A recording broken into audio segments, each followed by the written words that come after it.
என்ன அனு, என்னாச்சு? ஏன் அழுதுட்டு இருக்க? குமார் என்கிட்ட பேசி ஒரு வாரத்துக்கு மேல ஆகுது. கால் பண்ணா நம்பர் நாட் ரீச்சபிள்னு வருது. சரி வந்துடுவாரு. கல்யாண வேலைலாம் இருக்கும்ல, வந்துடுவாரு, கவலைப்படாத. இல்லடி, என் நம்பருக்கு என்ன மறந்துட்டு அனுன்னு மெசேஜ் அனுப்பியிருக்கிறாரு. படிச்சு சொன்னேன், கேட்டியா? ஆம்பளை பசங்க பொம்பளை பிள்ளைங்கிட்ட பழகிட்டு அவளை ஈஸியா விட்டுட்டு போயிடுவானுங்க. கடைசியில பாதிப்பு கெட்ட பேரு எல்லா பொண்ணுங்களுக்கு தான். ஒரு ஆம்பளை 10 பொண்ணுங்க லவ் பண்ணாலும் வயசு கோளாறு பண்ணிருப்பான்றாங்க. அது இது பொண்ணுங்க ஒரு 2 லவ் பண்ணட்டும், அதுக்கப்புறம் அந்த பொண்ணுங்களுக்கு பேரே வேற. இந்த காலகட்டத்துல எவ்வளவு படிச்சாலும் எவ்வளவு பெரிய வேலைக்கு போனாலும் சில விஷயங்கள் மாறுறதே இல்ல அனு.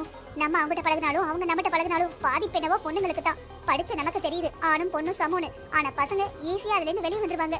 ஆனா நம்மளால அது முடியாதுடி. எவ்வளவு சொன்னேன், கேட்டியா? சரி விடு, நடந்தது நடந்துருச்சு. எல்லாத்தையும் மறந்துட்டு அடுத்த வேலையை பாரு.